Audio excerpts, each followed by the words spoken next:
Депутат Госдумы предложил запретить женщинам делать татуировки на спине и пояснице, потому что это вредит обезболиванию во время родов. Как вы думаете, что еще нужно запретить женщинам?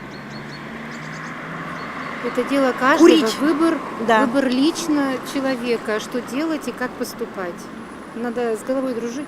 Я вообще Каждого считаю, своя что жизнь. ничего не должны запрещать. Почему Конечно. запрещать? Каждая Потом, личность почему своя. обязательно запрещать? Да. Наоборот, больше свободы в чем-то надо дать женщине. Ну, курить уже запретили. Я даже не знаю, что можно запретить. Может, дышать еще запретить. Вот, наверное, вот самый такой выход из этой ситуации положительный. Возможно, так рожать будет легче. Ну, наверное, курить. Курить и пить. Это в первую очередь. А татуировка – это фигня. Курить и пить. Потому что это в первую очередь сказывается на населении в будущем. Да? Может быть, татуировки не так страшны, но вот курение, алкоголь, да. Ну, вообще курить, там вот вредные вообще вещи.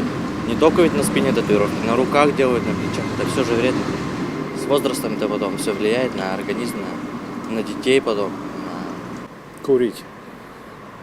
Вообще сигареты бы надо бы полностью исключить. Смотришь на это на все, когда женщины стоят больше, чем мужчины курят, но это не серьезно. Мне пупки проколотые не нравятся.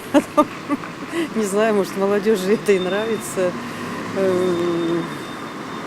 Колечки в носу. В первую очередь, наверное, важнее запретить курить, хотя вообще понятие запрета возможно ли в таких вопросах. Водить машины однозначно.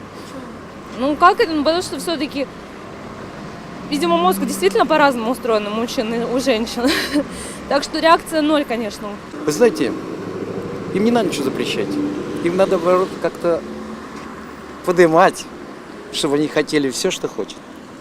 Это мое личное мнение. Просто запретить. Чтобы курить бросили. Ну как что, вообще появляться на улице, всех в чадру, в паранжу, меньше будет зла. Ну шутка, конечно.